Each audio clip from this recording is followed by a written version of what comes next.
Good day to you, one and all. It is I, Justin Hawkins, and this is Justin Hawkins Rides Again. Today I'll be weighing in once again on the endless debate as to whether the wrinkly rockers or the heritage artists, singers who have been around for a few decades, whether they should keep going. Very specifically, I'm going to talk about Robert Plant because he was asked during a new interview about what the chances are of a Led Zeppelin reunion. Or him doing Led Zeppelin again. So we're going to watch that interview and discuss his answer. You got to love Robert Plant. Oops, let's see what he's got to say for himself. Justin Hawkins rides again.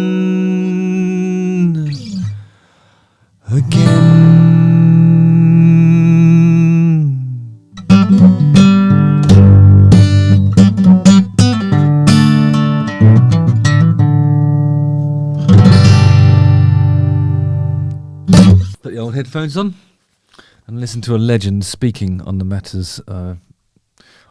at hand. Should he be singing? Oh, is he singing? No, he does singing. Of course he does. Robert Plant's doing.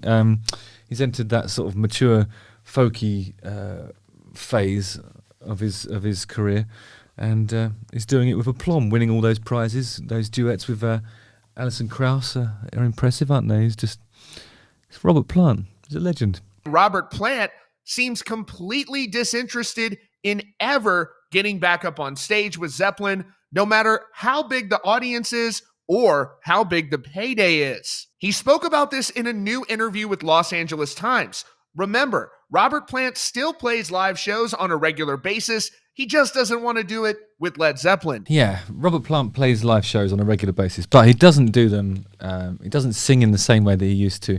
That stuff he's doing with Alison Krauss, it's like, he's almost singing in a different octave. It's a reduced, it's in the folk realm. He's standing around, feel like I'll be shot when I didn't fall down. Well, it's over, I know it, but I can't let go. Totally different vibe. I don't know, it's as far removed from Led Zeppelin as you can be while still being Robert Plant.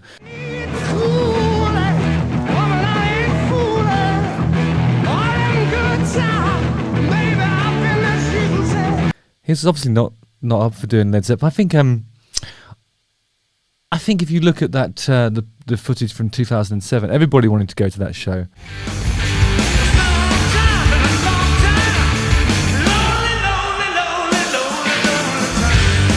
My dear friend Scarlett Page, daughter of the legendary Jimmy Page, of course, I remember sort of just tentatively asking her if I could go to that show. Flat refusal. I don't even think she was guaranteed tickets as a daughter of the band.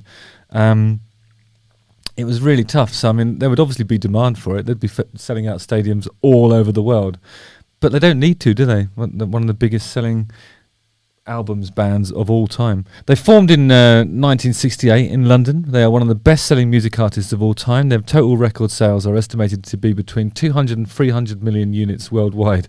And the fact that it's only an estimation tells you something, doesn't it? Because they've existed throughout all of the phases of music as a product, as it were. Hard format, streaming, all that stuff. They've done it all, haven't they? So you'll recall that I was reacting to some footage of Bon Jovi really struggling with his voice, and I think the conclusion I came to was that he probably needed to, go and get some attention. I meant sort of medical attention, because it didn't sound to me like his voice was operating or functioning correctly. Which is a real worry for a vocalist, obviously. We talked about Vince Neil and how it's enjoyable to watch his sort of resurgence and seeing him sort of actually finding some energy from somewhere and doing something that's much more inspiring even than that cameo that was legendary. Hey, Decker, this is Vince Neil. Hey, I want to say happy birthday, brother.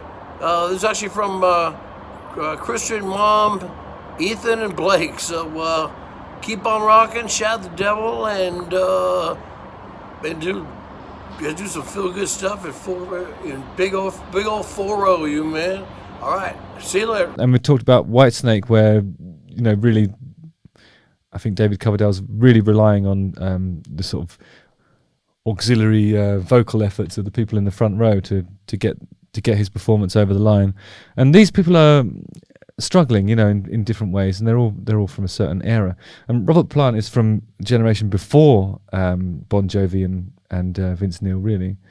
I mean, first Led Zeppelin album was 1968, wasn't it? And he's 74, so you can't really be expected to go scamper around in his cropped lady's blouse, carrying a dove and, squealing away. And he doesn't want to do that anyway, by the looks of it. The interviewer remarked plenty of fans would love to go hear him sing with Zeppelin again. He responded, going back to the font to get some kind of massive applause. It doesn't really satisfy my need to be stimulated. This is a great point. I think, if you're invited to go and do something and you're concerned that you might make a pig's ear of it, then why would you bother if you've got all that money in the bank anyway? I mean, not that it is about money, but I think at that stage it's more about doing things that you find rewarding. He's obviously artistically fulfilled. He's here doing an interview to promote something, presumably, but it obviously isn't Led Zeppelin. Can you imagine how rude it would be if, or you would find it if, like, an interviewer sat down to talk to you about your latest release? It might be a duet with Alison Krauss or something that you've done on your own, and then they just keep asking you about fucking Led Zeppelin. You'd get pissed off, wouldn't you? I think he's being quite polite here, really. The interviewer followed up asking if he feels like an outlier among his peers because so many classic artists still play live. He said, I know there are people from my generation who don't want to stay home, and so they go out and play. If they're enjoying it and doing what they need to do to pass the days, that's their business, really. Yeah, so he doesn't care what anyone else is doing or saying. He just doesn't want to do it. Simples. It's Robert Plant. Let him enjoy his... I don't even think it's retirement. One never retires in this business. One's merely devolves or evolves. Revolves. Music used to revolve, didn't it? Doesn't anymore. It streams.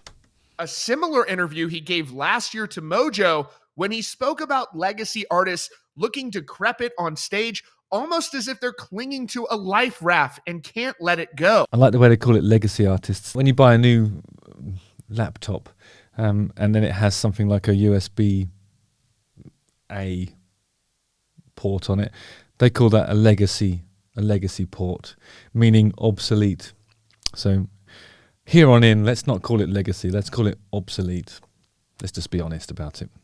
He said, quote, most musicians form a band, then they stay in the band until it's over. 20 years, 30 years, 50 years, whatever it is. And it starts to look sadly decrepit. It's like people hanging on to a life raft or staying in a comfortable place. But I think the place becomes less comfortable when it gets more difficult to do. You get to your mid-70s and just being able to, seductively writhe around the stage with a mic stand is probably more difficult than it used to be. Even a young musician would recognise that singing in the way that Robert Plant used to sing is a huge undertaking. So I would say it's not. This isn't a question of him finding Led Zeppelin comfortable. I reckon it might be the opposite. And while you can never say never, throughout the years, Robert Plant has just seemed completely disinterested in performing with Zeppelin, no matter how many millions and millions of fans and people with millions and millions of dollars would love to pay them to make it happen. I think I really admire this, how resolute he is. He doesn't want to do it. Simple as that. And if you're 74 and you're that adamant that you don't want to do it because people look decrepit and desperate, doesn't stimulate him. He's sold 200 to 300 million units, depending on who you're asking. They never did singles until they were forced to do singles, and then they really hated themselves for doing the singles. They've changed music forever. They remain probably the most influential band that ever made a rock album. And were it not for Led Zeppelin, Queen wouldn't sound the way they do. Aerosmith wouldn't sound the way they do. Music wouldn't sound the way it does. So I suppose he just doesn't need to do it. It's Robert Plant. I think if you want to hear Robert Plant sing, go and listen to him and Alison Krauss, or watch him doing whatever it is that he's promoting in this interview, where they've just completely decided to steamroller the interview with some Led Zeppelin chatter. Let's hear what he's got to say now.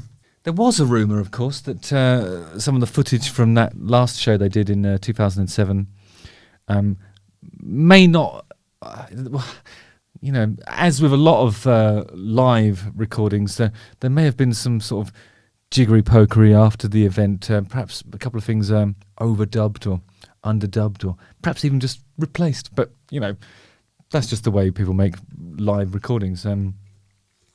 I love the way Jimmy Page just really didn't seem to give a fuck, and there were some moments when he's sort of changing from one sound to another, and there's a half a second moment of silence as the rig was sorting itself out after presumably years of inactivity, and instead of sort of going into the studio and overdubbing that stuff, just left it. It was brilliant. But I think there was probably there may have been some painting in around the vocal area, or maybe there wasn't, But regardless of that fact, I think that to expose yourself to that sort of scrutiny at 74 years old when you have no interest in doing it and there's no need for him to do it financially or artistically or for any other reason, just let him rest. 74 years old. It's Robert Plant, golden god, absolute tousle-haired Greek god of a man who can just sit on a wicker chair and enjoy knowing that nobody will ever impact music to the same degree,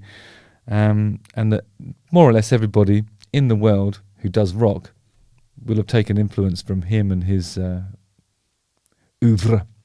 So yeah, congratulations, Robert. Nice one. Enjoy it. I think you're doing the right thing. Cheers, mate. Justin Hawkins writes again. Don't forget to like, subscribe, hit the bell for notifications, and watch one of these 2 videos.